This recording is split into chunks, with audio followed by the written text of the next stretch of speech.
a gente está com um problema de conectividade aqui na regional e a gente está procurando parecido com as escolas de vocês. E a gente está procurando, então, resolver essas situações, tá? Então, se algum momento parar ou algo assim, aguarda um pouquinho, tá? Que a gente retoma. Qual é o objetivo desse plantão de dúvida inicial? Como a gente está iniciando, né, o ano letivo, então a gente precisa saber o que que a gente tem, qual é o caminhar, né, para que a gente possa andar aí com tranquilidade. E aí, lá nas orientações pedagógicas semanais, eu comecei colocando lá para vocês, né, o link dos documentos orientadores. Por quê? Porque eu preciso saber quais são esses documentos para que a gente possa, então, caminhar de forma tranquila. Eu saber, né, o que eu posso fazer ou não. E uma das coisas que a gente pede para vocês é o seguinte: é que vocês leiam os documentos. É claro que nos nossos momentos, às vezes, né, é meio corrido, é muita coisa para resolver na unidade escolar, e aí a gente fica, né? Nossa, tem muita coisa, mas sem leitura a gente não consegue caminhar, né, no nosso trabalho. Eu estou tentando colocar aqui novamente a projeção, né? Como eu disse para vocês, a internet ela está com eu estou tendo uma certa dificuldade aqui de conectividade, tá? Talvez eu vou precisar até abrir o notebook, mas enfim, eu vou trabalhando os temas e à medida que, se eu conseguir, eu coloco para vocês. Se eu não conseguir passar os slides, depois eu coloco esses slides para vocês, tá? Lá no grupo pedagógico. Eu começo, né, a minha fala com o seguinte: nós temos lá os documentos orientadores, né, do nosso trabalho. E aí, nós temos dois documentos importantíssimos, né, que não pode falhar aí no nosso trabalho. O primeiro deles são as diretrizes, né, operacionais. Então, quando eu quero saber, por exemplo, o que vai acontecer, quais são as atribuições das pessoas, então eu vou recorrer às diretrizes operacionais, que lá vai me dizer, né, o que que eu vou, para onde eu vou, quais são as minhas atribuições como coordenador pedagógico, qual é a minha atribuição como gestor. Isso a gente precisa ter claro, porque se a gente tem claras nossas funções, eu não vou atropelar o colega, né? E isso acontece em alguns momentos, né? Quando a gente fala assim, quando os tutores chegam na escola e está lá colaborando com o trabalho de vocês e fala o seguinte: olha, isso não é uma atribuição sua. E aí você, uai, mas qual é a minha atribuição? Então, lá nas diretrizes operacionais, vai dizer quais são as suas atribuições. E aí a gente precisa pensar o seguinte: que eu, coordenador pedagógico, né, eu cuido de um grupo muito grande, né, de pessoas que estão lá sob meu comando. E quando eu penso, por exemplo, nas escolas parciais, né, a gente tem lá, ó, sob supervisão do coordenador pedagógico, o auxiliar de coordenação, o professor, dinamizador de biblioteca, professor de AEE, profissional de apoio escolar, tradutor de língua estrangeira, intérprete de língua indígena, intérprete de Libras, né? Então, todos esses fazem parte do grupo do pedagógico. Então, se você tem essas pessoas, elas são, né, sob sua supervisão. Lá no caso do CEPI, então, por exemplo, a Luciene está lá no CEPI, né? Então, quem ela tem sob o comando dela? Então, ela tem o auxiliar pedagógico disciplinar, ela tem laboratorista, dinamizador de biblioteca, os coordenadores de área, coordenador de integração curricular, os professores, professor de AE, profissionais de apoio, mais os tradutores e intérpretes, né? Quando for o caso da unidade escolar. Já no caso do CBMGs, né? Então, eu sou coordenador pedagógico, então eu tenho os professores, dinamizador de biblioteca, professor de AE, apoio, tradutores, intérpretes, tá? E aí, uma das coisas que quando começa o ano e a gente fica, e agora como fica essa questão de organização? Todos esses cabem, tá? Estão sob sua supervisão. Então, eu tenho, por exemplo, escolas que têm lá o profissional de AEE. Então, a gente precisa, né, pensar em o profissional de AEE, sou AEE, ele é um professor sob sua supervisão. Ele não é coordenador dos apoios. Porque às vezes a gente faz isso, né? A gente pega lá os profissionais de apoio e coloca, né, eles sob supervisão do AEE. E, na verdade, quem tem que dar essa orientação é você. E nesse início de ano, a gente tem o seguinte, né? Nós temos que começar construindo o documento diagnóstico desses estudantes, né, com deficiência, e a gente precisa também fazer o PEI, né? Então a gente não pode esquecer do PEI para os estudantes. Hoje, né, eu tive aí a felicidade de receber a Eurilene, né? Então a Eurilene assume a mediação da inclusão. Então, a partir de hoje, de agora, a gente tem uma pessoa que vai responder pela mediação da inclusão.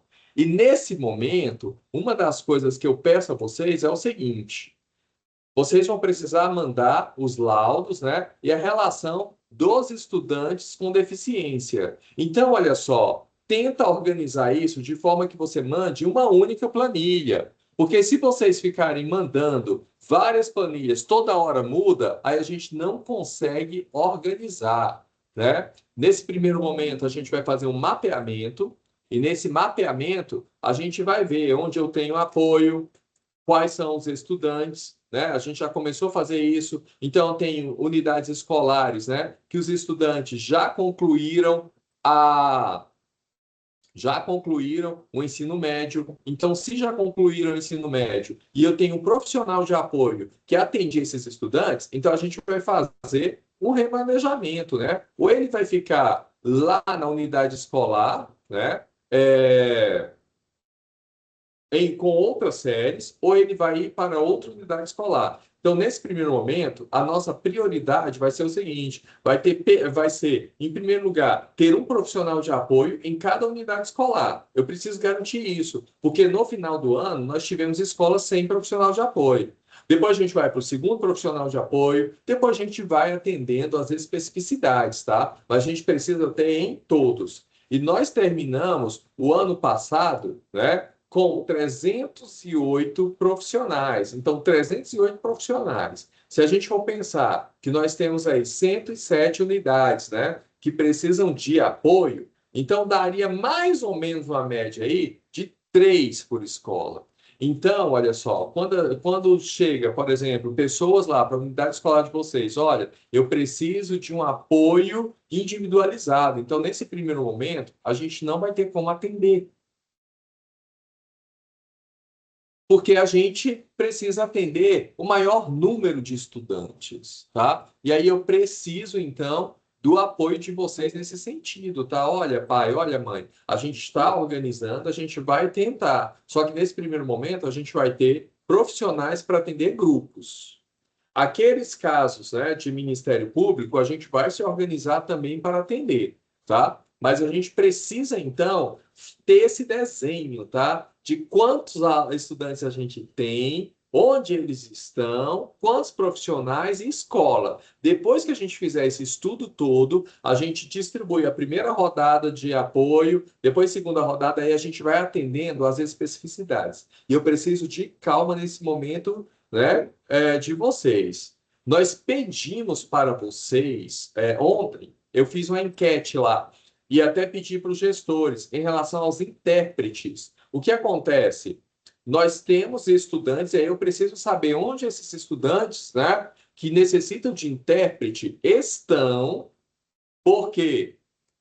Porque sabendo onde eles se encontram, nós vamos realocar esses profissionais também, os intérpretes. E nesse momento, a gente vai priorizar os efetivos, depois os contratos, tá? De forma que a gente consiga atender todo mundo. Mas eu preciso da informação de vocês, né? Para a Eurilene, que está assumindo aí, ela fazer essa organização, tá? Então, quando eu olho para as diretrizes operacionais, eu tenho ali as funções pedagógicas envolvidas ali. Só lembrando, tá? Que eu estou falando aqui do coordenador pedagógico, mas é claro que o gestor que está fazendo parte aqui, né? Ele tem lá essa visão do todo, né? E eu, gestor, eu preciso cuidar, né?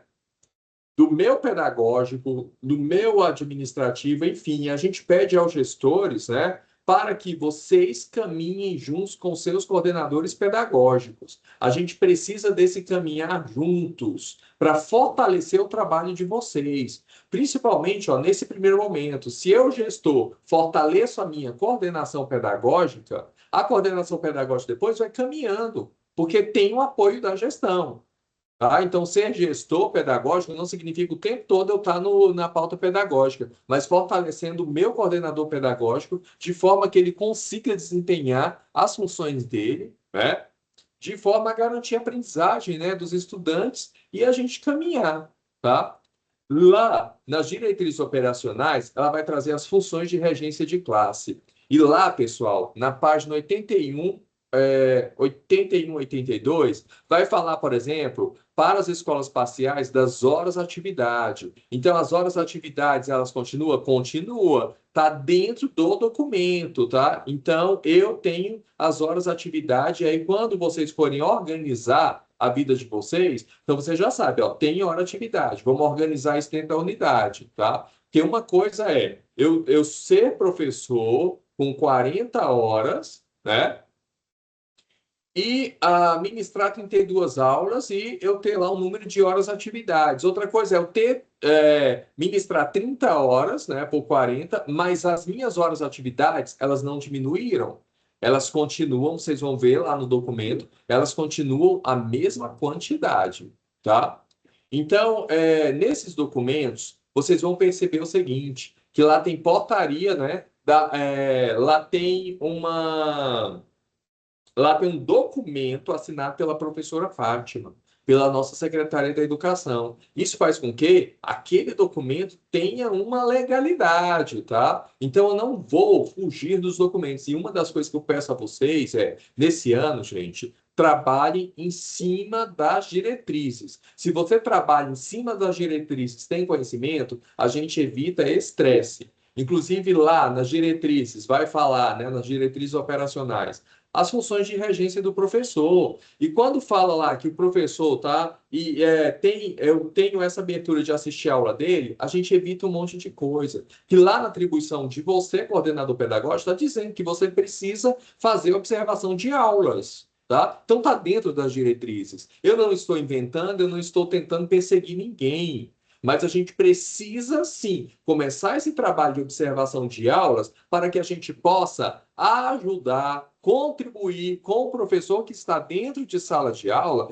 para que ele possa, então, desempenhar um bom trabalho, né? Melhorar o seu trabalho. E a gente só consegue ajudar o outro se a gente entende a realidade do outro. É o mesmo que eu digo para vocês dos tutores. Então, os tutores vão observar o trabalho de vocês, gestor, coordenador, vai. Porque eu preciso entender como você lida com determinadas coisas para que eu possa te dar o suporte. Eu preciso entender o seu trabalho, tá? Então, quando o tutor, olha, vamos aqui, vamos conversar, a gente precisa alinhar algumas coisas, é porque ele observou e a partir dali, baseado nas diretrizes, nos documentos norteadores, ele viu que alguma coisa precisa ser melhorada, ajustada, tá? O mesmo eu digo dos supervisores, né, de ensino fundamental, ensino médio. Eu digo do articulador de desporto e arte, que ele vai observar os projetos acontecendo na escola, de repente vê algum alinhamento que precisa ser feito, aí eu peço a vocês, tá, que olhem isso com bons olhos. Nós estamos para contribuir com o trabalho de vocês. E para eu contribuir, nem sempre eu vou chegar, né, jogando flores, tal, ou tá lindo, maravilhoso, sendo que não está. Aí eu não estou ajudando vocês, né? Então a gente precisa estabelecer laços, né, de sinceridade, honestidade, é claro que dentro da ética e dentro do respeito, tá? E aí nós temos os serviços de recursos de apoio especializados dentro das diretrizes operacionais. Então, lá vai falar quais são as atribuições lá do profissional de apoio, vai falar do AEE, vai falar do intérprete de Libras, do tradutor, né? Então, ali eu tenho as atribuições. E é importante, gente, nesse momento, principalmente quando vocês recebem pessoas novas, né, na equipe. Então, recebi pessoas novas, eu socializo essas diretrizes e faço um recorte do que ele vai fazer na escola. Porque ele já fica sabendo, né? Então, auxiliar de disciplina. Eu já pego lá as atribuições do auxiliar de disciplina e vou trabalhar com ele. Porque ele já sabe o que ele vai precisar fazer, tá? E aí nós temos as funções. Eu quero isso. E aí nós temos as funções administrativas também, que vai falar lá dentro das diretrizes operacionais, né? Merenda, limpeza, secretaria, tá? Então a gente precisa que vocês leiam isso e nesse momento façam recortes, tá? Eu não sei se voltou a projeção para vocês? Quem está conseguindo ver alguma coisa aí, dá um joinha. Voltou a projeção? Ah, beleza, então. E viu esse slide, vou lá, dá para ver, não, Voltou.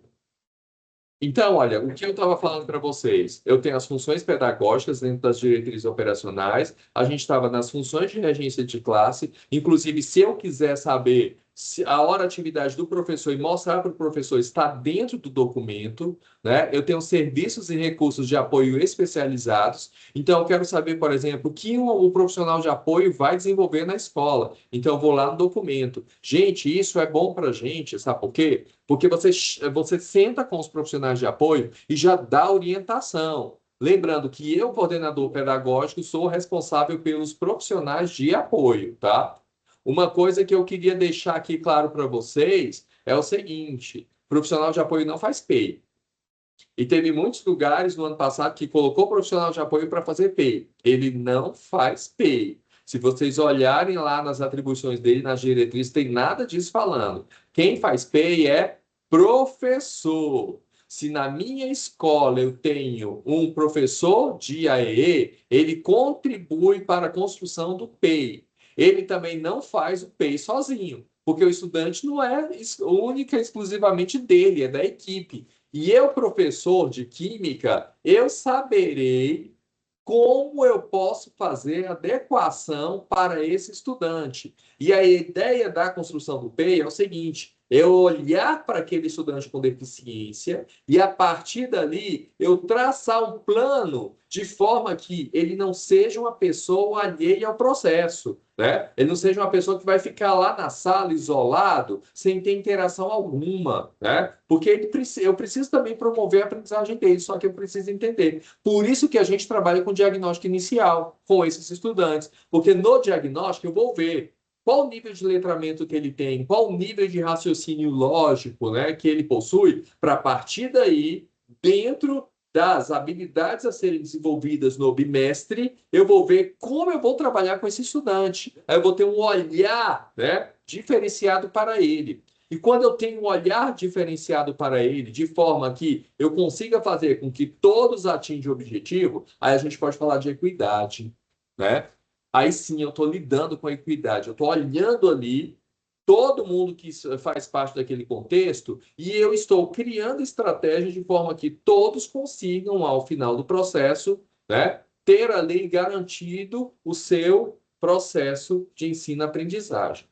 Aí aqui só passando, eu tinha comentado isso com vocês anteriormente, né? Aqui são os fluxogramas, isso está dentro lá das diretrizes operacionais, né? Então tem um fluxograma, isso é importante, gente. Imprima esse fluxograma e coloca lá na sala dos professores, ou coloca no lugar visível, no mural lá dos estudantes, para eles saberem quem é quem dentro desse processo, a quem procurar.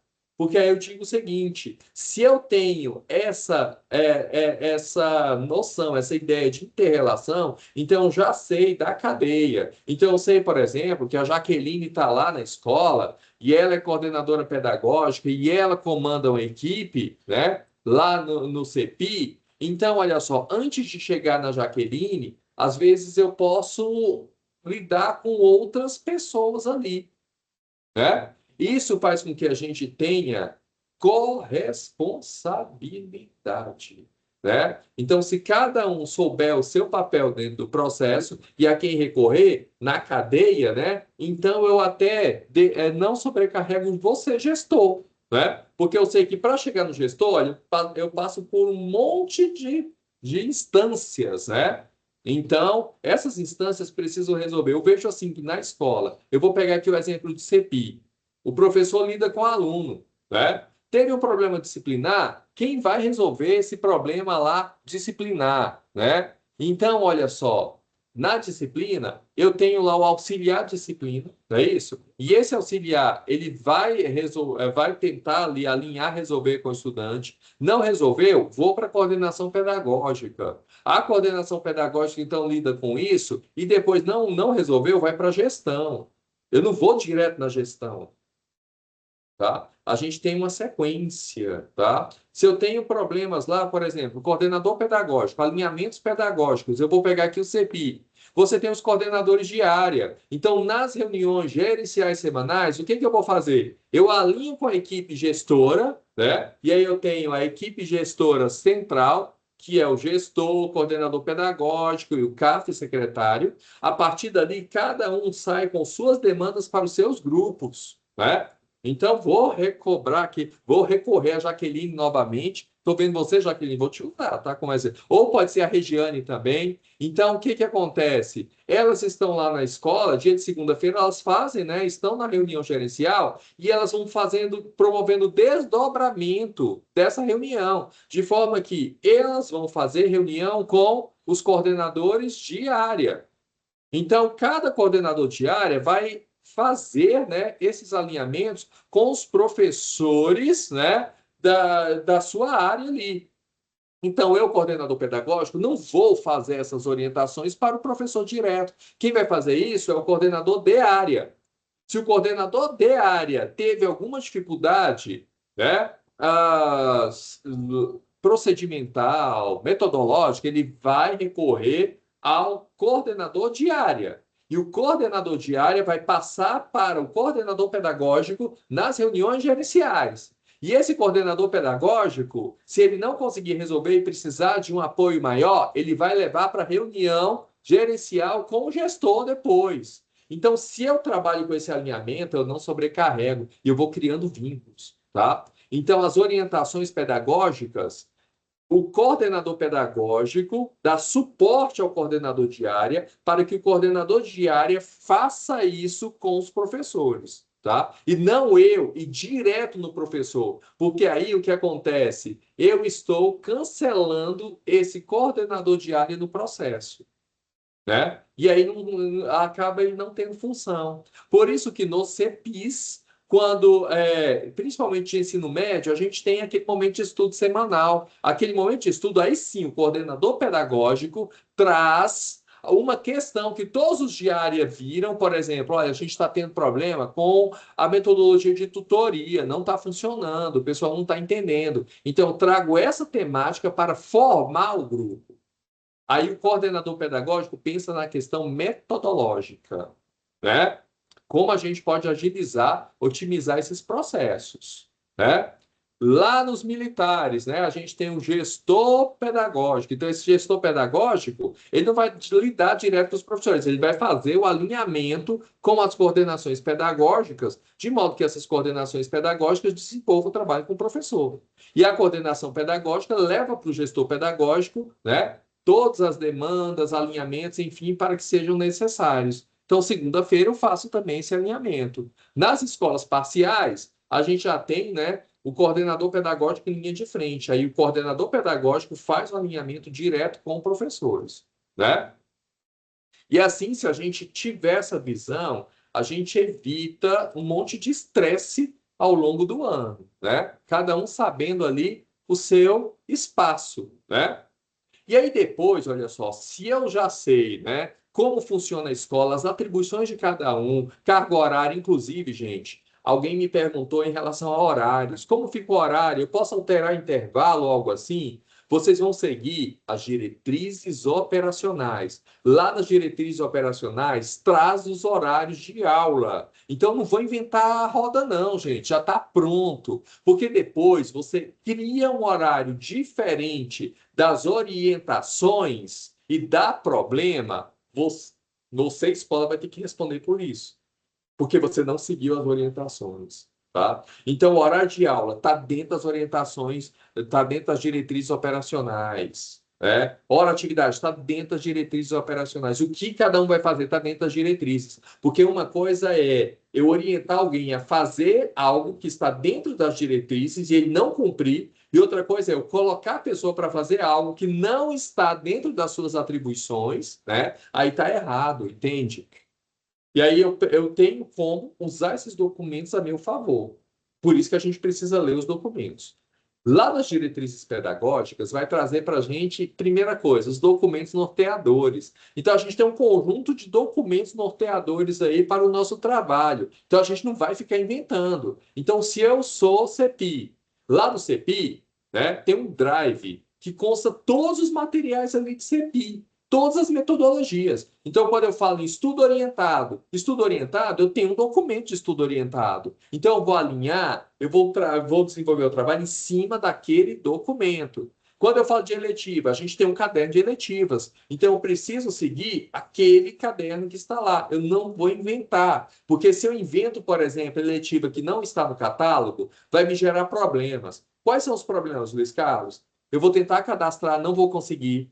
Lá no SIG não vai aparecer, né? E aí eu não consigo fazer reagrupamentos. Aí você vai criando situações complexas, né? Então a gente precisa seguir as orientações para dar tudo certinho. E daqui a pouco eu vou mostrar aí os documentos norteadores, né, que a gente tem aí, e a gente tem muitos documentos, né, para serem seguidos. A gente tem as políticas educacionais, que é o segundo tópico que traz lá nas diretrizes pedagógicas. Então, quais são essas políticas educacionais? O que que a gente tem dentro da Secretaria da Educação, né? E aí a gente tem um conjunto de políticas, né? Uma das políticas educacionais que a gente tem, por exemplo, gente, é a formação em pares. Então, eu já sei que isso é uma política do Estado. Então, eu já sei que o professor de língua portuguesa e matemática precisa, né, fazer a formação em pares. Então, se eu me proponho a ser professor de português e matemática, eu já sei que formação em pares já está dentro da minha praxis.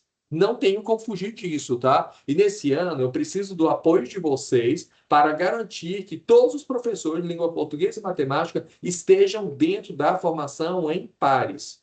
Os meninos estão organizando, né, a equipe de formadores e eles vão começar a entrar em contato com vocês. Nós vamos começar a formação em pares em fevereiro. E aí eu preciso de um apoio de vocês no seguinte sentido. Tínhamos professores que faziam formação em pares em outras regionais. Só que nesse ano nós temos 4 formadores, 2 de língua portuguesa, 2 de matemática. E isso, tá, é uma especificidade de Goiânia, Aparecida e Anápolis. Os outros lugares não têm. Por quê? Porque aqui nós temos maior número de professores. Então, eu preciso, tá, que os professores daqui se inscrevam em turmas daqui, tá? Ou ele, se eu sou de língua portuguesa, ou eu estou na turma da Valesca ou na turma do Johan. Se eu sou de matemática, ou eu estou na turma do Augusto ou na turma do Vinícius, tá? Então não tem outras turmas. E nesse ano os meninos vão montar aí vários horários, várias possibilidades, tá? Então o professor não vai ter desculpa de, não tem um horário que se encaixe aí comigo, tá? Então essa é uma política e a gente precisa garantir. Uma outra coisa, gente, o Goiás English, né? O Goiás English, as meninas vão ter um momento de fala com vocês, tá? A Carlete e a Delúbia, e elas vão mostrar, né, algumas alterações que tivemos. Inclusive, lá nas orientações pedagógicas, né, dessa semana, a gente colocou lá, né, para vocês, né, que a gente tem um novo nome, nova logo, né, logo, e lá a gente tem os telefones das meninas, que elas estão sempre ali à disposição de vocês, né, para o que der e vier, para dar o suporte para vocês. E uma das coisas que ficamos tristes no ano passado é que nós tivemos escola aí com baixa adesão ao Goiás English, tá? E a gente vai precisar do apoio de vocês para que a gente garanta que esse professor desenvolva essas atividades lá, tá? Então, assim, é um alinhamento nosso. Isso faz parte das políticas educacionais da SEDUC, tá? Então, a gente tem um monte de políticas e aí eu preciso, sim, ler o material para estar atento e alinhado, para não chegar depois, nossa, eu não sabia que tinha isso. E, na verdade, está tudo estruturado, né? Tudo que está lá dentro do documento é o nosso norte para esse ano, tá? Depois a gente tem as rotinas pedagógicas, né? Então, olha só, eu já tenho lá as atribuições de cada um, já sei o papel de cada um, já tenho o fluxograma, tá, mas o que que eu vou fazer dentro da escola? Então, ali a gente tem descrito as rotinas, o cotidiano, o que a gente precisa fazer.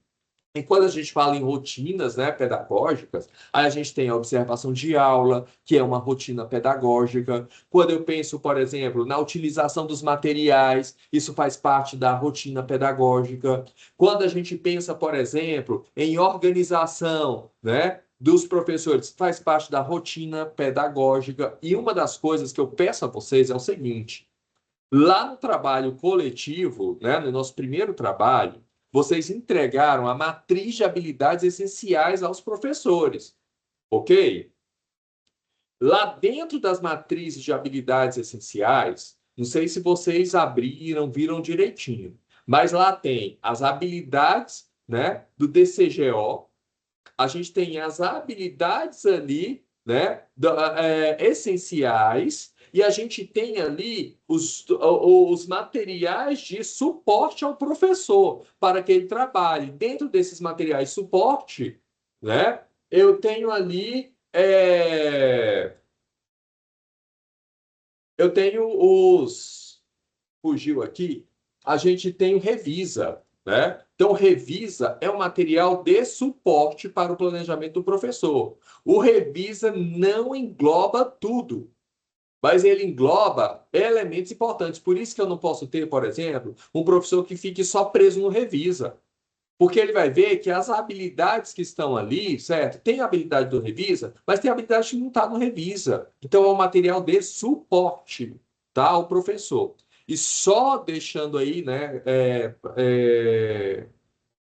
atualizando vocês, dia 26 por aí, a gente vai receber o Revisa aqui na CRE. E nesse ano, a gente tem Revisa impresso do sexto ano à terceira série do ensino médio. Tá? Então, todas as séries vão ter Revisa. E aí, quando tiver aqui, chegar na CRE, a ideia é a gente entregar para vocês o mais rápido, né, nas escolas, chegar logo para vocês. E a gente vai passar isso, né, rapidinho para que os professores consigam alinhar. Só que o Revisa, a gente já tem a versão digital, tá? Inclusive o Rômulo, ele colocou lá no grupo, tá? O link, enfim, e a gente vai postar também novamente, tá? Então tem um link de acesso. Na verdade, nas orientações já coloquei para vocês, tem um link lá. E nesse link tem o PowerPoint. Então, eu não preciso ficar esperando, certo? Eu posso começar usando o PowerPoint que tem lá do professor, tá? E aí a gente tem as versões de ciências, né? Humanas, ciências da natureza, lá em algumas séries, tá? Tá tudo lá dentro do material. Então, Revisa é um alinhamento que a gente precisa fazer. E aí, onde eu quero chegar com isso, pessoal? Quando vocês entregarem a matriz de habilidades, entregou, né, a matriz de habilidades essenciais aos professores, peçam eles para fazer o seguinte exercício: olhar quantas habilidades a gente tem no bimestre, certo? Ah, eu tenho 10 habilidades lá em arte para serem trabalhadas no bimestre. Aí, arte na minha escola, né? Eu sou professor lá de ensino médio, eu tenho uma aula semanal. Opa, uma aula semanal, quantas aulas eu tenho no bimestre? Porque aí o professor conta e você já tem o calendário, já passou para eles, eles contam quantas aulas ele tem no bimestre, quantas habilidades ele vai desenvolver. E aí ele consegue organizar e planejar a vida dele, para que ele não tenha surpresa. Nossa, não consegui. Nossa, não deu certo. É porque você não planejou, tá? Então, orientem os professores a fazer esse exercício, tá? Ver o conjunto de habilidades, viu o conjunto de habilidades, quantas aulas eu tenho no bimestre, e a partir dali eu vou dividindo. E aí, quando eu faço isso, eu posso pensar, né? E aí eu vou lá para o caderno de avaliação, que também eu disponibilizei, inclusive a gente fez um link de documentos da SEDUC para facilitar a vida de vocês. Então, diretrizes, caderno de avaliação, caderno de eletiva, tá tudo lá dentro. Porque às vezes, eu, por exemplo, tem momentos que onde está aquele material? Eu não sei. E se eu tenho um drive, eu consigo localizar rapidinho esse material, né? Então, assim, olha, observem lá as avaliações. A gente tem o calendário de avaliações, só que a gente tem as avaliações livres, não tem? O que que eu faço? Se eu tenho um conjunto de habilidades a serem trabalhadas no bimestre, eu sei o número de aulas que eu vou ministrar, eu posso então pensar em quando eu vou aplicar essas atividades livres, de forma que a gente consiga organizar algo que eu, coordenador pedagógico, vou conseguir monitorar, acompanhar e orientar o professor, sempre pensando na perspectiva de recuperação processual. Então, se o professor aplicou uma atividade livre, de repente, metade da turma, né, não conseguiu um bom desempenho, então eu preciso refletir com esse professor o que aconteceu, né, de forma que a gente consiga retomar e fazer um processo ali de recuperação sem precisar chegar no final do bimestre. A gente já vai fazendo isso paulatinamente, mas isso só funciona se o professor souber quantas aulas ele tem no bimestre, o que ele tem para trabalhar e quais momentos ele vai, né, aplicar esse instrumento avaliativo. Aí a gente consegue ter uma visão, sabe, bem clara. Eu penso assim, olha, se eu consigo organizar bem a minha casa, a gente vai vivendo tranquilamente, a gente não tem problemas. Mas se eu não organizo direitinho, aí de repente eu vejo que o meu chuveiro queimou e eu nem percebi. Aí eu vejo que a torneira está gotejando. Aí eu vejo que o piso está soltando. Aí eu vou tentando trocar isso tudo ao longo do processo, eu me enrolo todo. Mas se eu faço uma manutenção no início, deixo tudo organizado, pronto, é tranquilo para mim o meu processo, né? Então a gente tem que pensar nisso, tá, gente? Em desenhar tudo direitinho. Eu sempre penso assim, no início do ano, muita gente faz isso. A gente não faz um conjunto de metas para a gente seguir, aí a gente faz uma lista de metas, aí vai só ticando, né, ao longo do ano, e você vai fazendo uma autorreflexão para ver se você está conseguindo atingir ou não. É o mesmo agora, no ano letivo. Se a gente desenha, né, como eu penso, aí a Cristiane já está aí, né, pensando assim, como eu quero, né, que meus professores cheguem, né, ao final do bimestre. Então, se eu já tenho essa visão, a gente já desenha isso, já estrutura e já alinha tudo direitinho para que tudo funcione da melhor maneira possível. Imprevistos acontecem? Acontece, gente, não tem como, né? Mas pelo menos eu tenho um plano, que é diferente da gente caminhar sem rumo. E quando a gente caminha sem rumo, a gente, né, acaba perdendo os objetivos e metas ali a serem atingidas, né? Então, eu preciso ter essa noção das rotinas. Essa rotina, ela precisa estar clara para mim. E rotina é algo que precisa ser seguido. É igual, por exemplo, toda semana eu tenho reunião com vocês, eu faço reunião com vocês. Eu tenho o dia de formação da minha equipe. Se eu não organizo essa formação da equipe, já pensou? O pessoal chega aqui, aí olha, gente, vamos ver o que que eu faço. Aí de repente eu invento uma coisa, não vai funcionar, entende?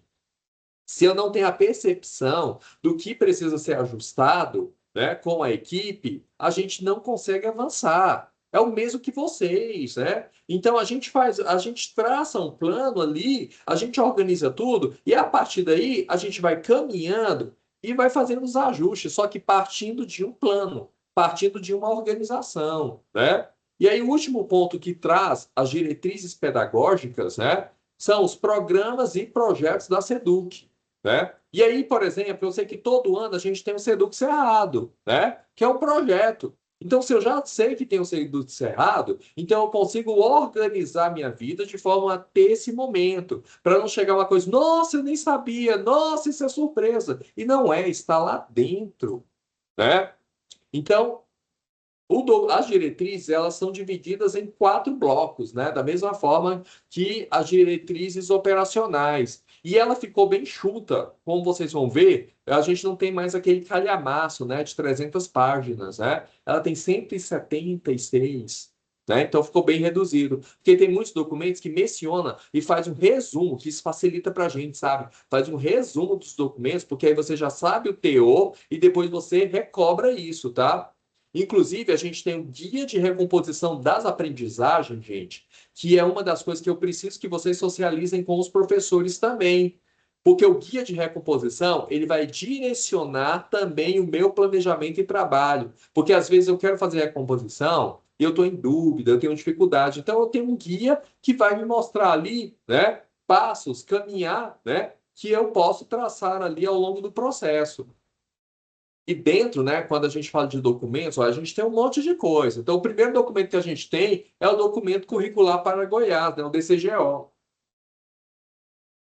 E tudo parte do DCGO. Então, quando eu pego a matriz de habilidades essenciais, por isso que nesse ano a matriz, ela vem relacionando as habilidades essenciais com as habilidades do DCGO. Porque tem muitos professores que falam, não, estão inventando outra coisa. Não tá, gente, é um recorte. O que acontece? A gente ainda tem um conjunto de coisas ali para serem trabalhadas, mas ainda, em algumas séries, a gente não consegue avançar, sabe, atingir tudo. Porque os meninos ainda têm lacunas de aprendizagem que a gente precisa trabalhar com isso. Então, a matriz de habilidades essenciais, ela vai me mostrar o que é essencial. Que se o menino souber isso aqui, ele consegue avançar. E dentro das matrizes de habilidades essenciais, aí a gente volta, não sei se vocês se lembram, a gente tem lá as habilidades, eu podia fazer um recorte, semana que vem eu faço isso. E lá tem uma parte em azul, uma parte em branco. Aquela parte em azul é a parte de recomposição, que é aquilo que o professor fala, olha, no DCGO não está isso na turma.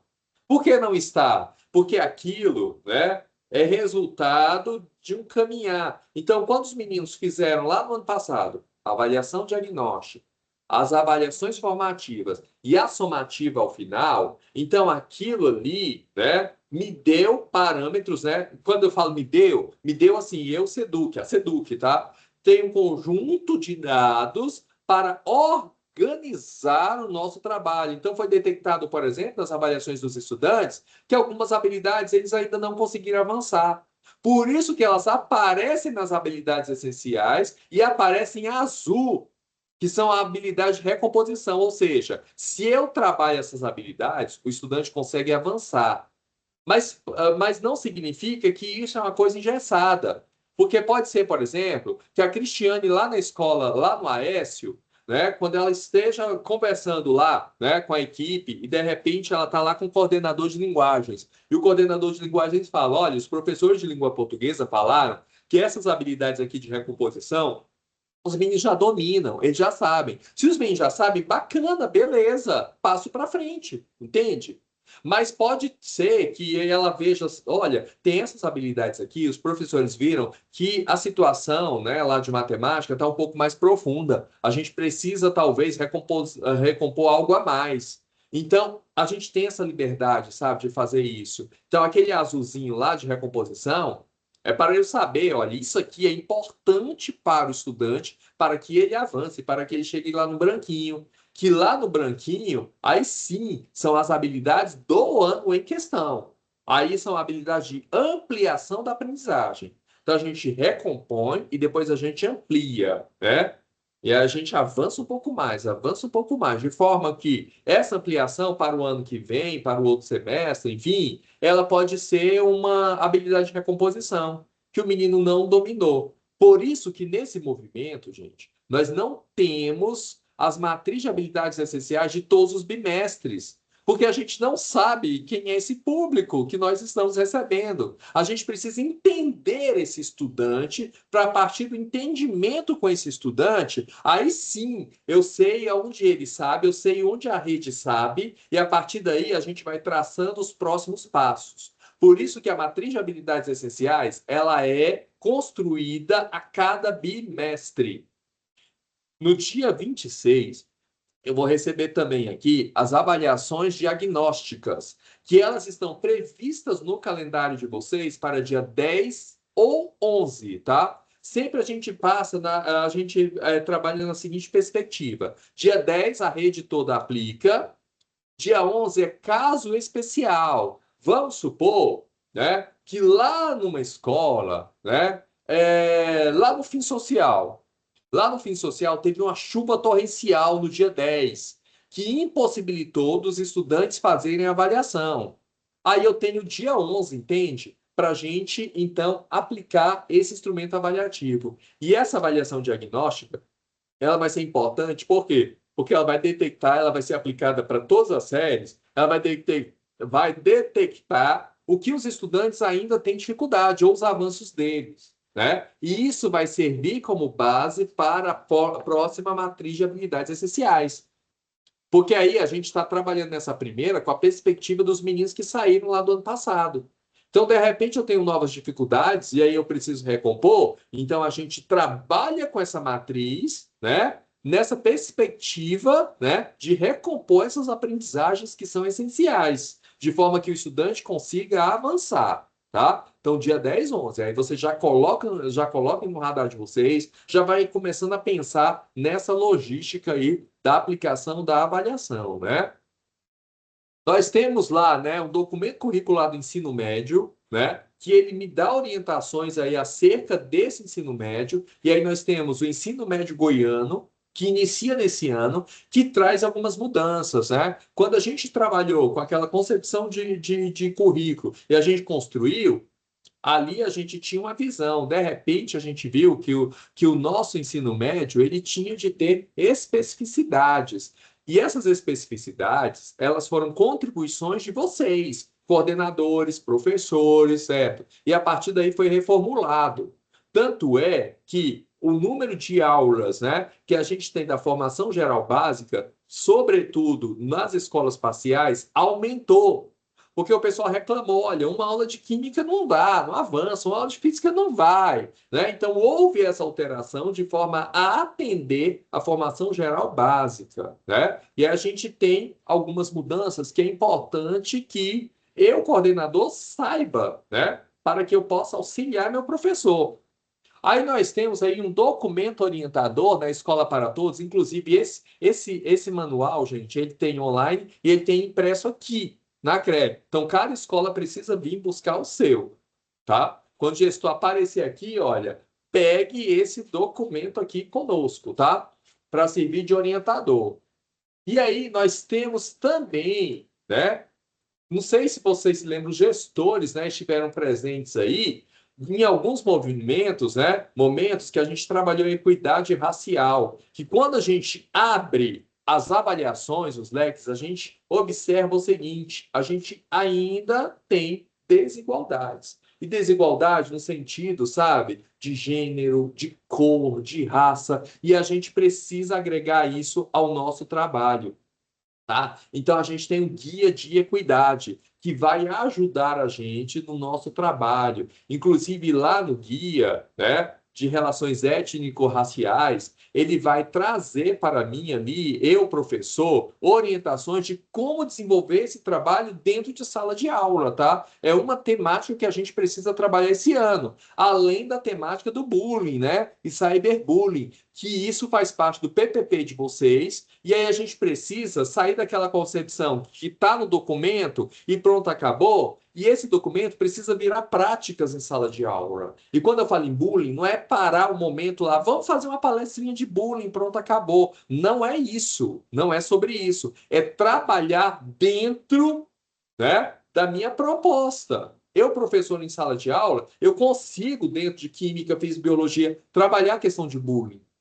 Quando eu percebo algum momento, alguma coisa ali na sala de aula, eu já trago isso à reflexão dos estudantes. Eu não preciso esperar um momento para isso, né? É igual quando a gente fala de relações étnico-raciais. Eu não preciso esperar o Dia da Consciência Negra para falar sobre esse tema, sendo que eu estou vendo que na escola claramente está tendo preconceitos ali, né? Então é hora de parar, refletir. Aí sim a escola faz sentido para o estudante, quando o estudante vê que ele não é apenas um número ali e que as pessoas se importam com ele, sim.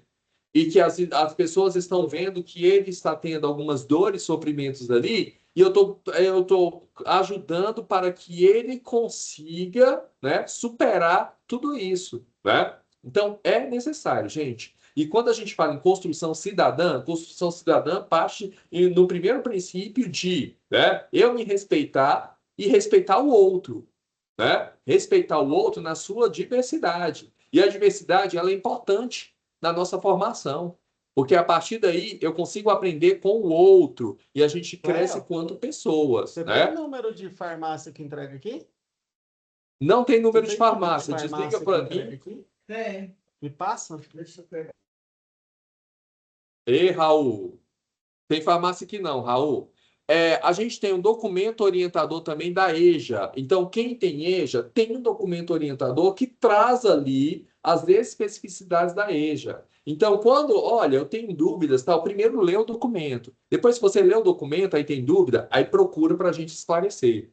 Mas, assim, nem li o documento, estou perguntando, né? Aí, então, não dá, gente. A gente precisa, né, fazer a leitura desses documentos. A gente tem um guia prático para a recomposição das aprendizagens. Como eu disse para vocês, esse guia, ele precisa caminhar com o planejamento do professor. Então, ele precisa ter lá a matriz de habilidades essenciais, ele precisa ter o guia prático de recomposição das aprendizagens, né? Ele precisa ter o guia lá de relações étnico-racionais, o guia que traz também como ele pode trabalhar essas metodologias em sala de aula. Se eu sou, né, tenho estudante com necessidades especiais, eu preciso ter a leitura de Escola para Todos. Inclusive, se vocês tiverem momento formativo, tá? Com professores, trabalhem esses materiais, tá? Trabalhe Escola para Todos, trabalhe o guia, tá? De relações étnico-raciais, trabalhe o guia de recomposição de aprendizagens. Se eu sou coordenador da EJA, trabalhe esse guia da EJA com eles.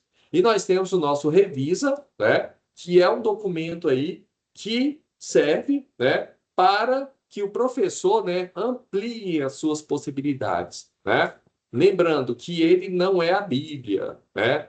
Mas é um documento, é um material elaborado que vai dar suporte ao professor. Então, ele vai usar o Revisa e vai usar mais outras coisas que ele tem, tá? Inclusive o livro didático. Aí, aproveitando aqui livro didático, as escolas de ensino médio, no ano passado, os professores fizeram escolha, não sei se vocês se lembram.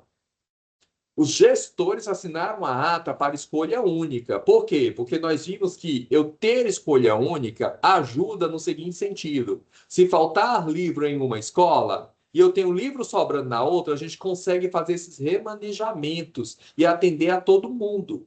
Por isso né, da escolha única. Então pode ser que o livro, nossa, não foi esse livro que eu escolhi, mas foi o livro que a maioria escolheu, tá? Então é importante vocês saberem disso, até mesmo quando o professor questionar vocês, vocês, né, têm ali como responder a eles, tá? Então, nós optamos por escolha única e a gente tem a ata de todos os gestores que assinaram, tá?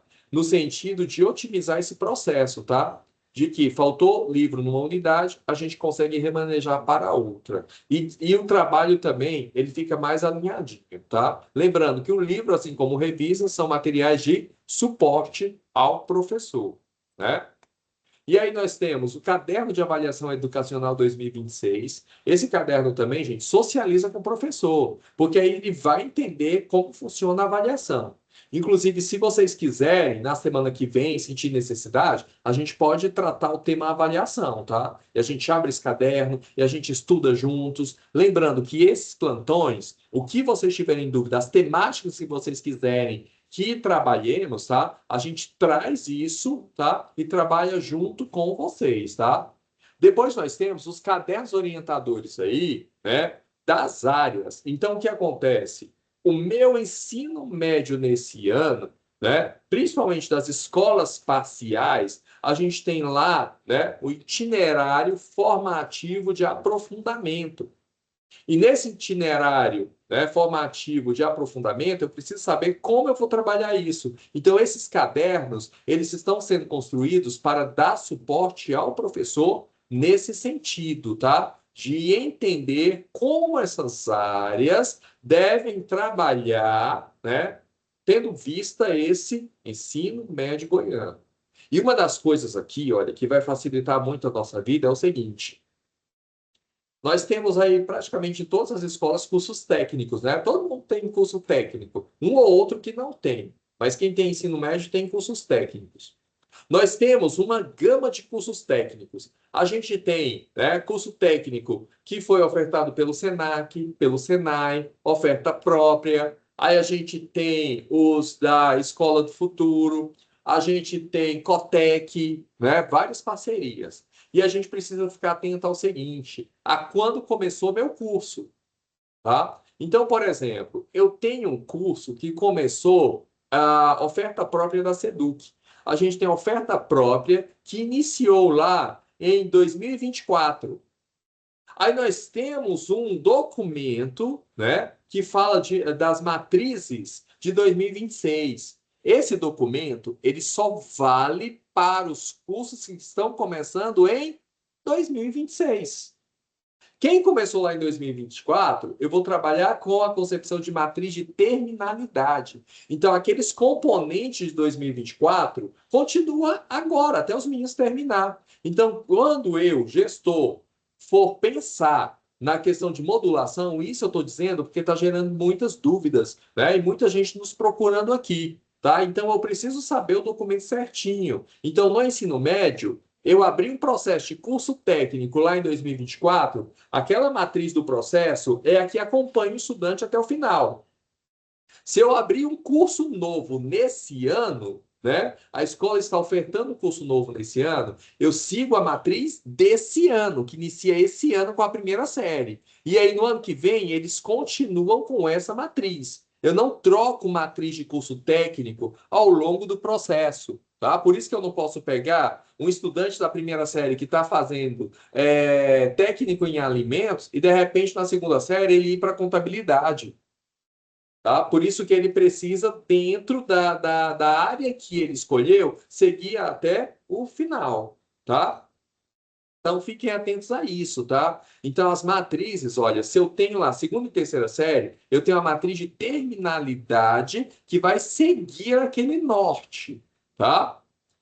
Comecei o ensino médio nesse ano nas escolas parciais, eu vou começar a seguir a matriz de 2026. Então, na matriz de 2026, eu tenho o IFA, que aparece lá.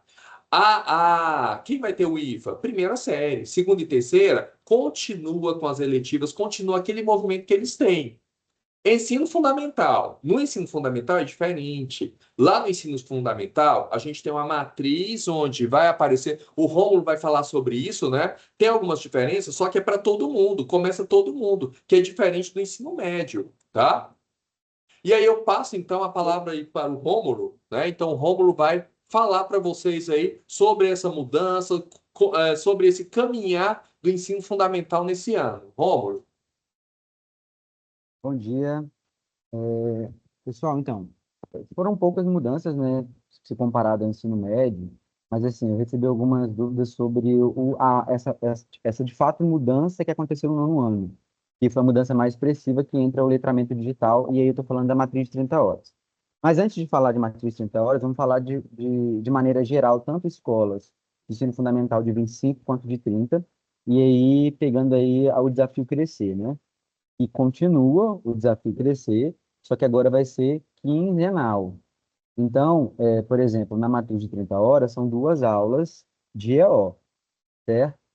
Aí surge a dúvida: o que que a gente faz quando o professor consegue trabalhar o desafio e termina essa outra aula? Essa outra aula, o professor ele é autônomo para decidir o que ele vai fazer, trabalhar a recomposição, ajudar o professor da formação geral básica. No entanto, a gente sabe que quando você pega uma atividade, por exemplo, 2 videoaulas, no desafio crescer, você trabalha essa videoaula com o estudante, ele faz a atividade, você retoma aquilo ali, você consegue utilizar aí tranquilamente 4 aulas para isso, porque assim, você consegue trabalhar de forma profunda o conteúdo, a habilidade, você retoma algum outro conceito que está ligado àquela habilidade, né, etc. Então, assim, eu acho até mais tranquilo para o professor trabalhar, tendo em vista que antes era bem corrido e a gente tinha muitas críticas sobre isso. Nossa, é muito corrida, não dá tempo de a gente revisar, de a gente corrigir com o estudante. Agora dá tempo do estudante fazer o desafio, na outra aula ter a devolutiva do professor em relação a isso. Então você consegue fazer uma correção comentada, chamar o menino lá no quadro, né?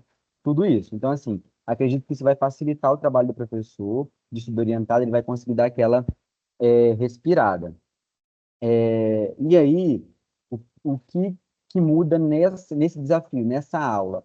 Essa aula do Desafio Crescer, diferente do ano de 2025, ela não é uma videoaula obrigatória para todos os estudantes. Que tinha aquela questão de ranking e tal, né? É porque no ano passado a gente trabalhava os 3 níveis no Desafio Crescer, agora não. Essas videoaulas são para estudantes que estão no nível abaixo do básico, certo? Então, assim, todos os estudantes vão assistir essa videoaula? Não. Por isso que existe o diagnóstico do professor. É interessante, como o Luiz falou da matriz de habilidades essenciais lá atrás. Antes de a gente pensar do professor pegar a matriz de habilidades essenciais e trabalhar como, né, tópico sequencial, ele tem que fazer o diagnóstico do estudante, para ele saber o que de fato ele precisa trabalhar e o que ele precisa só revisar, porque senão realmente não dá tempo. E é outra coisa, ele vai ficar repetindo coisas que às vezes o estudante já sabe. E também a questão de trabalhar com agrupamento. Então, a proposta desse ano é isso, é fazer esse diagnóstico para conseguir direcionar a videoaula do Desafio Crescer para o estudante que de fato necessita daquela videoaula. E aí entra outra questão. Por isso a importância do professor assistir a aula antes de fato reproduzir para o estudante, para ele saber qual estudante precisa ser assistir aquela aula. Às vezes ele tem uma turma muito defasada, todo mundo vai ter que assistir, ok, tudo bem. Mas assim, ele tem que fazer esse diagnóstico. É, Tá. Os estudantes que não vão assistir essa aula, por exemplo, que estão no nível mais avançado, aí o professor segue a matriz de habilidades essenciais, aí faz o agrupamento na sala, né? A aula de EO é bem mais tranquila em relação a isso, diferente da formação geral básica. Então, o professor de EO, ele tem que ser, assim, um apoio muito forte para o professor da formação geral básica. Porque o papel dele aí é preencher essas lacunas de aprendizagem e avançar os estudantes que já estão no nível proficiente, né? Etc. E aí vai tentar nivelar a turma. E aí trabalhando com esses diferentes materiais. Além do Revisa e da plataforma do Desafio Crescer, tem também, para ensino médio, né? Claro, o Goiás Tech, a apostila do Goiás Tech não está disponível em 2026, mas na próxima semana já vai estar lá, que é o mesmo drive do Revisa. E além disso, muitos professores pedem o link todo bimestre no grupo. Gente, o link é o mesmo desde 2023, do material pedagógico. Acabei de colocar no grupo de gestão pedagógica novamente. Por que eu estou falando desse link? Eu sempre bato na tecla. Porque nesse link não tem apenas o material do Revisa 2026. Tem material do Revisa desde 2023. E por que é importante saber isso? Porque às vezes o professor fala assim, nossa, mas o Revisa poderia vir maior.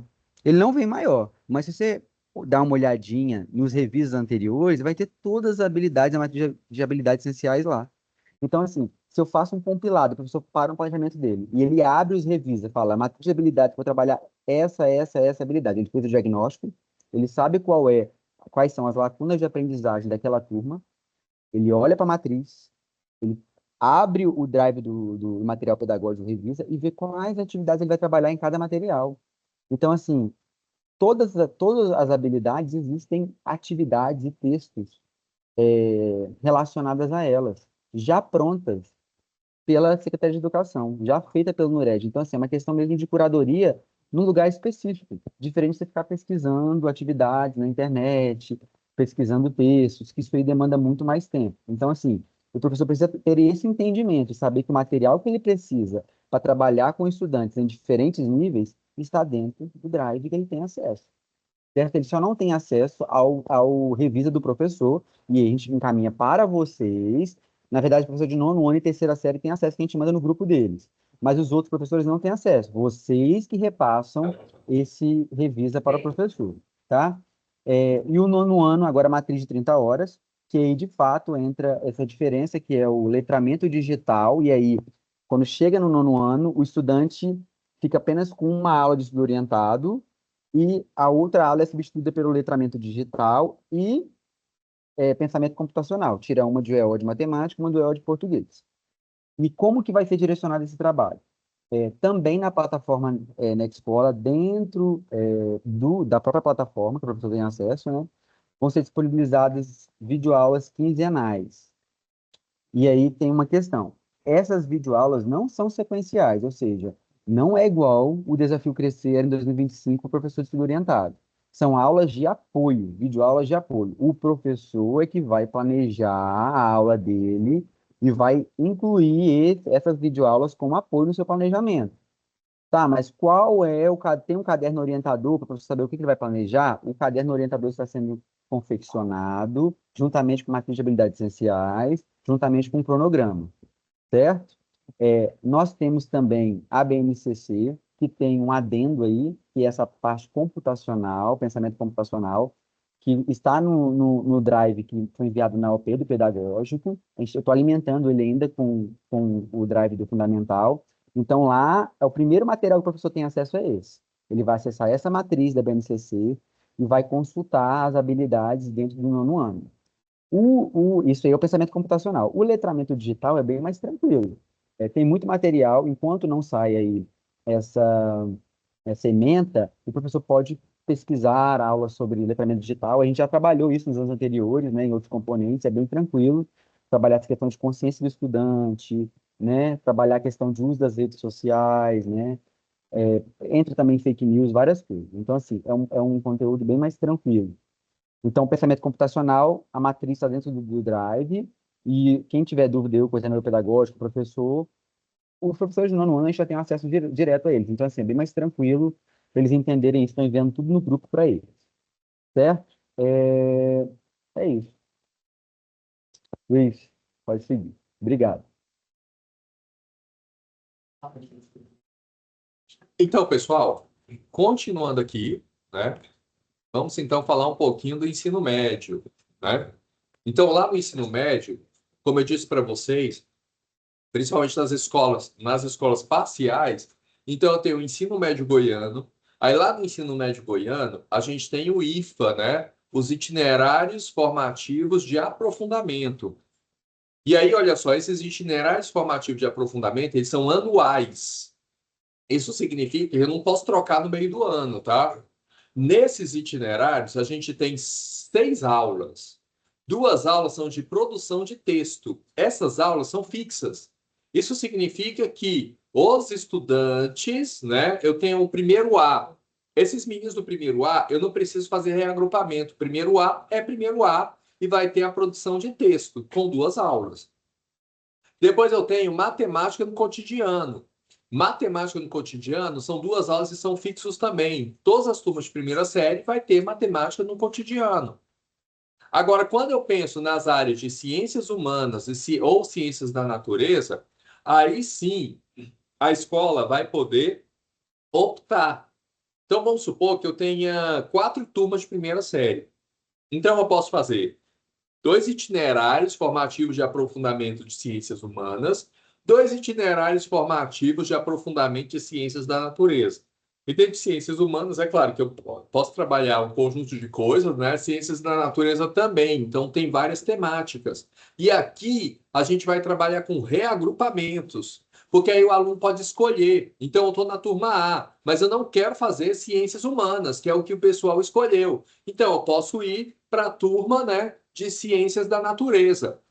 Então, nesse caso, os meninos fazem, né, escolhem o itinerário que eles querem e, a partir daí, eu faço reagrupamentos. E esses reagrupamentos, eles precisam ser indicados lá no SIG, tá? Eu preciso reagrupar os estudantes lá no SIG, ok? E esses itinerários formativos de aprofundamento, o material vai estar disponível no Net Escola. Então, o aluno vai ter acesso ao Net Escola, lá no Net Escola, vai ter, né, um cardzinho do IFA e ele vai acessar por lá, tá? E aí, por exemplo, a conectividade está ruim, não sei o quê. Então, o professor pode pegar e baixar esse material e utilizar com o estudante, né? Da mesma forma que muita gente fazia isso com o Desafio Crescer, né? Os professores organizavam slides e trabalhavam o Desafio Crescer com os estudantes. Então, a gente não perdia de vista aí, né, o foco. E se eu, professor, tenho acesso a esse material, eu vejo que tudo é baseado no planejamento, eu fui lá, acessei, vi qual é a aula, então eu posso desenvolver a aula lá com os estudantes, né? Se caso no dia eu vou usar a plataforma e de repente teve algum problema, né? Então a gente sempre trabalha nessa perspectiva e aí vocês precisam tranquilizar os professores, tá? da perspectiva de, opa, não estou conseguindo acessar agora, mas vem cá, professor, você acessou antes? Porque a gente não tem as horas atividades. As horas atividades é para quê? É para eu planejar estudar, não é mesmo? Então, eu entro na plataforma, né? Me familiarizo com o material. A partir da familiarização com o material, eu já traço um plano de trabalho, né? De forma que funcione dentro da sala de aula. E lá na segunda e terceira série, a gente tem terminalidade. E na terminalidade, eu tenho as eletivas, que aí os estudantes vão escolher. E essas eletivas, elas têm caráter semestral, tá? Então, ó, primeira série é anual.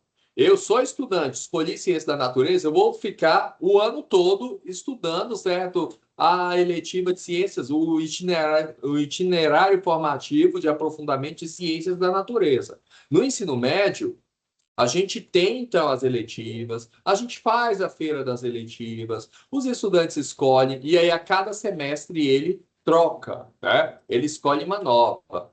E aqui, olha só, gente, lá no caderno, né, de eletivas, e aí é mais um documento que eu preciso também ter posse dele, e a gente orientou lá no trabalho coletivo para que todos os professores que têm eletiva, eles tenham esse caderno. E esse caderno é para CEPI, é para todo mundo, tá? É CEPI, parcial, todo mundo vai seguir esse caderno. É fundamental, médio, é todo mundo aqui, tá? E aí, o que acontece? Olha só, no dia 19, a gente tem uma ação. Nas escolas parciais, é a coordenação pedagógica que vai desenvolver. Nos CEPIs, são coordenadores pedagógicos, juntamente com o coordenador de área e integração curricular. O que a gente precisa fazer?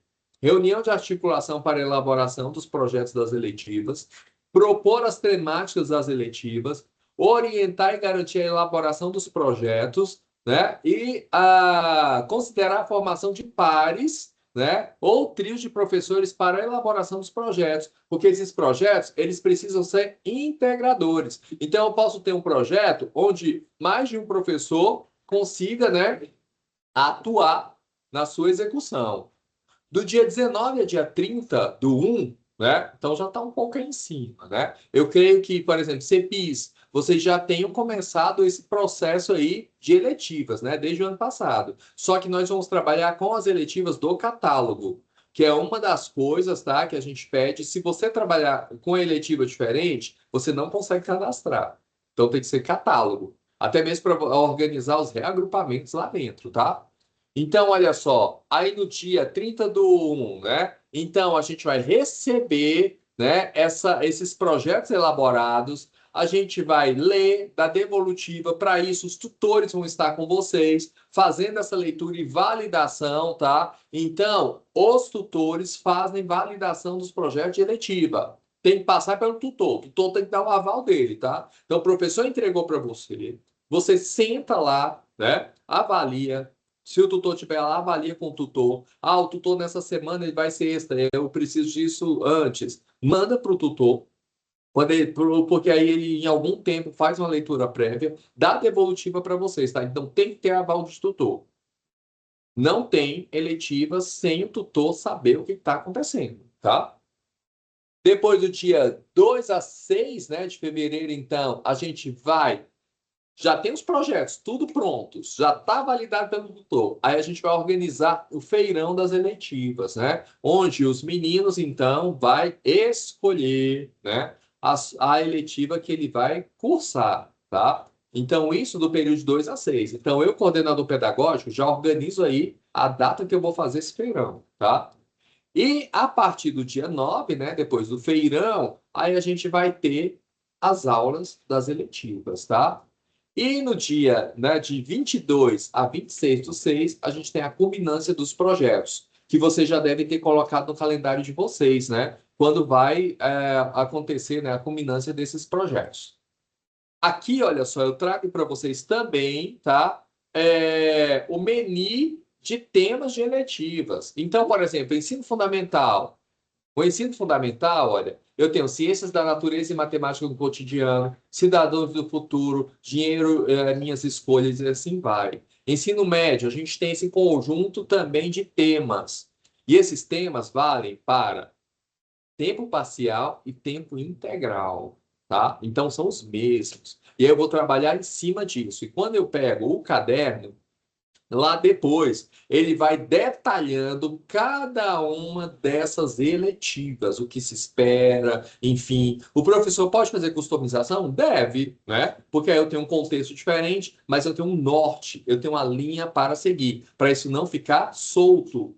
Por isso que é importante o caderno de eletivas, o professor ter conhecimento e estudar para servir como embasador da construção do seu projeto, tá? Não pode fugir daquilo, muito daquilo, não.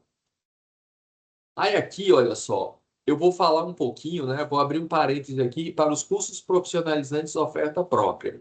A gente tem a seguinte situação, né? Como eu disse para vocês, os cursos iniciados nesse ano seguem matriz de 2026. Os cursos anteriores, né, antes de 2026, seguem as matrizes que foram utilizadas na sua validação. Quando a escola entrou com o processo junto ao Conselho Estadual de Educação, eles tiveram de enviar a proposta e enviar também essa matriz. É essa matriz que vale para essas turmas, tá? Então, é importante, né, a gente, quando for pensar em modulação dos professores, pensar nesse sentido. Acontece o seguinte, eu tenho lá os professores, né, da parte técnica, que aí vocês sabem que a oferta própria, né, os professores foram contratados aqui pela CRE, né, pela SEDUC, para ministrar essas aulas. No ano passado, a gente tinha o seguinte, né? A gente tinha 32 aulas, e lá na minha matriz eu tinha 8 aulas de cada, né, da parte técnica. Então, eu tinha um professor que, numa escola, tinha 2 cursos, ele fazia 16 aulas, e em outra escola, 16 aulas, né? Então, 16, 16, 32 aulas, fechava, beleza. Só que nesse ano, na terceira série, por exemplo, eu tenho o maior número de aulas do curso técnico. E a carga horária do professor agora é 30 aulas. Isso significa que a conta não fecha. O que a gente vai precisar fazer, coordenadores, gestores? A gente vai olhar para a matriz. Dentro dessa matriz, é claro que tem coisas específicas que tem que ser a pessoa formada na área para ministrar, claro. Mas eu tenho componentes ali, redação oficial, estatística, que eu posso pegar essas aulas, certo? E passar para o professor de formação geral básica da minha escola, que tenha capacidade de ministrar essa aula, tá? Então, eu posso fazer isso. Então, de repente, eu cheguei lá no José Lobo. Lá no José Lobo, eu tenho lá, né, os componentes. Ah, o professor que ministra a aula, ele consegue ministrar todas, não tem outra escola, beleza. Mas eu posso ter uma situação, por exemplo, eu vou pegar aqui o balneário, eu acho que é balneário e Verani, que o professor fica ministra aula no balneário e no Verani. Esse professor, ele não consegue fechar a carga, porque ultrapassa. Aí, nesse caso, os dois gestores precisam conversar entre si, né? E conversando, aí vai verificar o seguinte: olha, ele precisa ficar com 30 aulas. Então, eu vou pegar 16 aqui, 14 com você. E as outras aulas vai distribuir entre os professores. Tá? É mais fácil distribuir entre os professores do que a gente ir atrás de um outro contrato para pegar uma parte dessas aulas, que vai ser bem complexo isso. Quais são essas aulas? As aulas que eu tenho um professor com perfil para ministrar, tá? Então a gente vai fazer esse movimento e vocês vão falando comigo, tá? E a gente vai organizando tudo direitinho para dar certo. Uma outra coisa, cursos que iniciaram agora, tá? Com o Senac. Primeira série, parceria Senac. O que acontece? Nesse mês de janeiro, o Senac não começa com as aulas, tá? Daí, eu tenho lá a escola que tem lá os dias do Senac. Não vai ter o professor. O que a gente vai fazer, então? Os estudantes vão fazer aulas virtuais. E nós orientamos isso lá nas orientações pedagógicas semanais. Então, lá nas orientações pedagógicas, a gente colocou os procedimentos a serem realizados, tá? Então, eu preciso seguir aquilo. Os estudantes, eles precisam entrar, né, lá no sistema, fazer o cadastro, depois que fez o cadastro, realizou, eu coloquei isso também lá no grupo de WhatsApp, tá? Então, ele fez o cadastro lá na plataforma do Senac, aí ele vai escolher o curso. É claro que o curso que ele vai escolher, gente, é o curso ofertado pela escola. Então, lá na escola, sei lá, tem um curso de administração ofertado pelo Senac. Então, ele vai selecionar a administração. Depois que ele fez esse cadastro, ele vai, então, nessas aulas na escola, entrar na plataforma e assistir as aulas do curso, tá? E aí eu até oriento os professores a baixarem, né? Eu, se eu fosse coordenador, eu baixaria essas aulas. Se tiver problema de conectividade, pelo menos eu projeto essas aulas para os meninos participarem na escola, tá? Então eles vão fazer isso na escola. Eu não posso dispensar menino para casa nesses dias de Senac, tá? Porque a gente já tem orientação para esse dia. Uma outra coisa, gente, prêmio Enem. A gente tem escolas, né, que tem estudantes aí que foram premiados e nem está sabendo. Então, a gente precisa ligar para os estudantes da terceira série, principalmente aqueles estudantes que eram destaque. Então, se o menino foi destaque, de repente ele nem está vendo, nem né, entrou na plataforma, porque nós ainda temos estudantes nesses dias mesmo. Nós recebemos informação de novos estudantes. A gente precisa deles para que seja organizada a premiação para esses estudantes, né? Lembrando que tem muita gente, olha, tem menino lá que tirou 850, 860 em matemática e ele pode receber 5 mil reais e ele está lá em casa, nem está sabendo disso, né? Então, divulguem isso nas redes sociais para vocês, tá? E aí nós fizemos também, colocamos os procedimentos, tá? Identifiquei os estudantes, eu preciso enviar um e-mail para a gerência de ensino médio. Lá eu preciso colocar os dados e contato do estudante, do professor, dados da escola, dados da regional, tá? O boletim do estudante, de desempenho dele, né? Para provar que, de fato, esse estudante, né? Ele vai receber o prêmio, manda para a gerência de ensino médio, tem que ser logo, tá?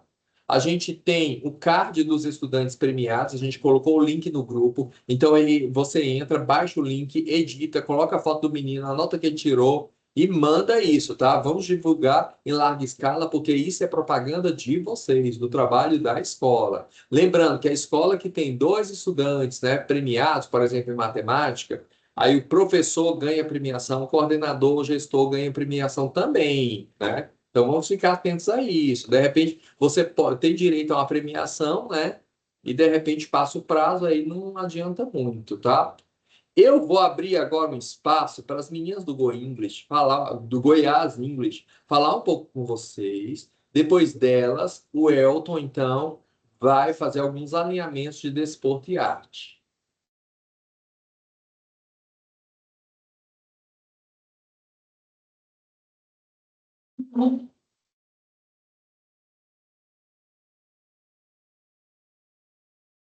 Olá, pessoal, bom dia. Bom dia a todos. Nós temos uma cara nova agora, não é Go English, é Goiás English, tá? E temos uma plataforma nova, tá? Com muitas mudanças que nós já orientamos os professores a estarem acessando a plataforma com o link novo e também estarem estudando os tutoriais. Na verdade, essa plataforma é nova porque ela veio com muitas atualizações para auxiliar no trabalho do professor e também com novidades de atividades para os nossos alunos. Nessa plataforma, nós faremos uma live que será divulgada a data em breve para mostrar como é que funciona, mas o professor vai conseguir, dentro da própria plataforma, acompanhar o desempenho dos seus alunos e receber notificações sobre aqueles alunos que estão cumprindo a meta e também para aqueles alunos que não estão conseguindo realizar as atividades na plataforma. Falando em meta, nós continuamos aí com essa expectativa de oportunizar para que os alunos realizem pelo menos 24 lições dentro dessa plataforma ao longo do semestre. E isso, gente, deixa o professor ele ser livre, porque é no mínimo 24 lições. Então, se ele quiser fazer a cada bimestre, o aluno fazer as 24 lições e ter um certificado, ele pode usar isso como uma avaliação dele. Então, vai ser critério de vocês, coordenadores, estarem conversando com os seus alunos. Então, esse mês de janeiro, nós pedimos muito para os professores, para eles acessarem o link novo. É a mesma plataforma que é da IF, mas só da Education First. Só que tem as mudanças que serão excelentes para os professores. Eles pediam, e vocês também pediam muito, a questão de estar seguindo as notas, se o aluno está fazendo ou não, o desenvolvimento do aluno. Então, agora ele vai conseguir ver. O aluno acertou isso, ele errou isso, ele está com dificuldade na pronúncia, ele está com dificuldade no vocabulário. Tudo isso o professor vai conseguir ver dentro do Teachers Board. Então, nós pedimos que vocês orientem os professores para entrarem na plataforma ainda essa semana e semana que vem, estudarem os tutoriais, que são 10, nós já enviamos o link para eles, podemos pedir para o Luiz enviar para vocês também, para vocês repassarem, e que eles estudem essa semana esses tutoriais, e que depois, em fevereiro, nós começaremos a ter as lives, a ter a formação diretamente com eles, e as visitas também. Até o momento, né, 23% dos professores da CRE Goiânia fizeram esse primeiro acesso, porque eles precisam explorar para conhecer as novidades e também começar a apresentar essa novidade para os alunos, né, fazendo esse acesso inicial. Lembrando que é bom orientá-los que no primeiro acesso do aluno, ele vai fazer o teste de nivelamento novamente, porque para ver se ele manteve no nível que ele estava, se ele avançou, se ele precisa retomar em um outro nível. E nós contamos muito com o apoio, a parceria de vocês e nos colocamos também à disposição para esclarecer possíveis dúvidas. E como, gente, a escola é muito dinâmica, nós sabemos que muitas vezes, muitos coordenadores, professores mudaram, né? E então, nós precisamos que vocês atualizem os dados até quarta-feira que vem. Nós enviamos na OP o link do Forms para vocês atualizarem os dados. É muito importante essa atualização para que nós possamos entrar em contato com as escolas, com os coordenadores, com os professores, ver quem está acessando, quem não está, poder tirar dúvida desses professores. Os professores novatos já estão entrando em contato conosco e nós já vamos depois marcar um momento somente para esses professores, tá bom? E com esses dados, nós poderíamos dar um suporte mais direcionado e mais específico para vocês. Por isso que nós contamos aí com o preenchimento desse formulário até a próxima semana. E desejamos um excelente ano, que o nosso trabalho será maravilhoso. E sem falar, gente, que nós temos uma novidade que ainda não é oficial, mas que quem participará agora do intercâmbio esse ano são os alunos. Então, nós temos que fazer com que os nossos alunos aprendam realmente a língua inglesa para eles poderem participar do intercâmbio. Aí, muito obrigada. A palavra acho que vai para o Elton, né, Luiz?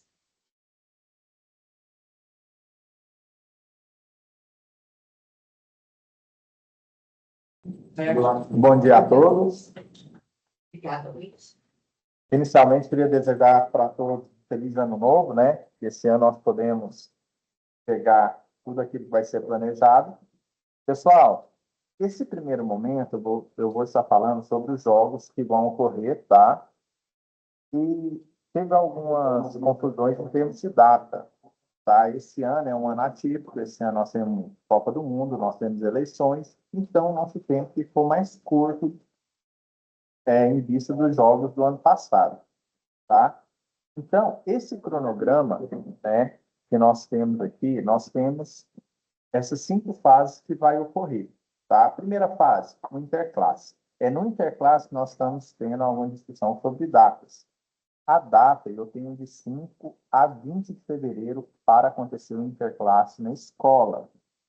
Pode mudar essa data para ocorrer o interclasse? Não. Por quê? Porque essa programação ela é feita com calendário nacional, não é só o nosso calendário aqui do Estado. Tá? Esse calendário é nacional. Então, nós temos que seguir essas datas. Fase de interclasse, de 5 a 20 de fevereiro. Elton, mas a minha escola ela não está habilitada para ter uma interclasse, ela está em reforma, ela está sem quadra. Pessoal, ok, não precisa ocorrer uma interclasse se não tiver estrutura. Porém, eu tenho que fazer a inscrição da minha escola para a fase intermunicipal. Se o seu professor conhecer seus alunos, seus atletas, sim, você pode fazer inscrição normalmente. Não é necessário você ter uma interclasse, tá? Para você ter o time na fase intermunicipal, tá? Então, se o professor falar, vamos fazer uma interclasse mais, não, tá? Interclasse é para ser feito de 5 a 20 de fevereiro. Tem uma data prevista? Entre 5 e 20, quem vai decidir é a escola e o professor de educação física. O período nosso de inscrição para os intermunicipal, né, que vai ser após o interclasse, nós temos uma data do dia 23 ao dia 3, tá? Todos aqueles professores que estão no grupo de educação física, eles estão cientes dessa data, tá? Então, se o professor falar, eu não estava sabendo, todos os professores que estão no grupo já estão cientes dessa data, tá? De inscrição. Passou dia 23, a escola que queria ingressar o seu time no campeonato e não fez inscrição, não tem como mais fazer inscrição, tá? E vamos ter a fase intermunicipal, que vai ocorrer em março e abril, tá? Mais ou menos ali em torno de 10 de março a 12 de abril, onde nós vamos distribuir esses jogos, né, na fase intermunicipal. Eu quero a compreensão de coordenação, né, de gestão, porque é um período que a gente movimenta muito as escolas, né? Talvez irá ter jogos na sexta-feira, né? Talvez alguns alunos vão estar ausentes, né, naquele período. Então, se a escola já tinha que ter colocado no PPP essas datas, para quê? Para programar, né, muitas vezes a ausência do professor de educação física e dos atletas. Vamos ter a fase regional, que começa em maio, tá? E a fase estadual, que tem que ser finalizada em junho, né? Porque em agosto e setembro, que era essa fase, nós antecipamos ela para junho. Apenas as escolas militares que vão poder desenvolver, né, os seus jogos até junho, tá? Então, as escolas regulares, elas têm que fazer o interclasse em fevereiro. As militares, elas têm até junho para fazer os encontros, tá? Luiz, você passa para mim, por favor? Pessoal, antes de eu falar do Arte Educa, voltando um pouquinho na habilidade de educação física, porque eu estou tendo alguns professores que estão entrando em contato comigo e alguns coordenadores pedagógicos estão com as habilidades antigas, né? Ela foi atualizada, tá? Eles já estão todos em mãos, essas novas habilidades que foi feita da educação física no primeiro bimestre. Por quê? Porque foram estudados que as habilidades teriam que ser de acordo com os jogos, tá? Então, a mesma habilidade que eu vou trabalhar no oitavo, eu vou trabalhar na terceira série, tá? Nós colocamos as mesmas modalidades, esportes dinámicos. Então, todas vão ser parecidas, porém, o modo de trabalhar, as habilidades que irão ter, irão ser diferentes de acordo com a faixa etária, tá? Pode passar a lista, por favor. Pessoal, o Arte Educa. O Arte Educa, esse projeto, que ele é direcionado pelo Ciranda da Arte, ele mudou um pouquinho, né, para aceitação de projetos e para dar continuidade àqueles projetos que a gente tinha. Antigamente era feito tudo manual, né? Nós, os articuladores, recebíamos o projeto e levava até o Arte Educa, até o Ciranda da Arte, para desenvolver. Hoje, ele é tudo virtual, tá? Então, hoje nós temos aqui esse cadastro de acesso, nós vamos ter, primeiro, as escolas têm que fazer o cadastro, né, eu tenho arte violão, por exemplo, eu tenho que cadastrar a minha escola, porque é a partir daí que vai ser liberado o cadastro do professor que atua na sua escola, para ele fazer o cadastro dele e para ele fazer o projeto dele. Se a escola não fizer o cadastro da instituição, consequentemente, o professor não vai ter acesso ao cadastro dele. Consequentemente, se não fizer a modulação, o projeto cai na escola. Então, todos os gestores, já enviei no grupo, já pedi para todos cadastrarem.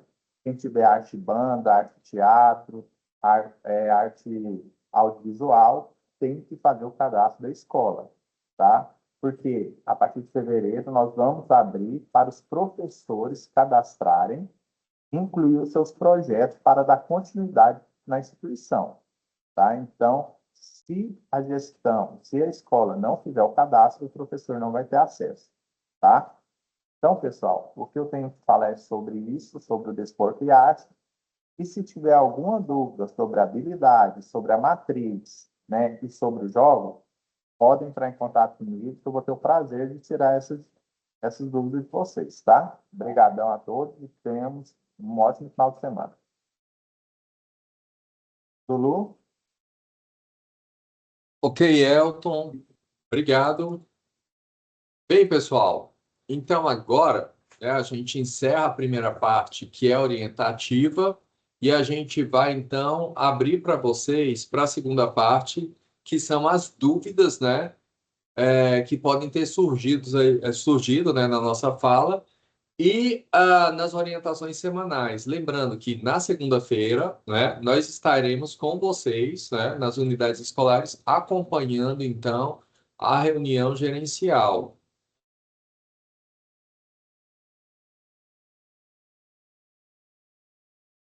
Quem tem dúvidas, nós estamos aqui para ouvi-los, tá?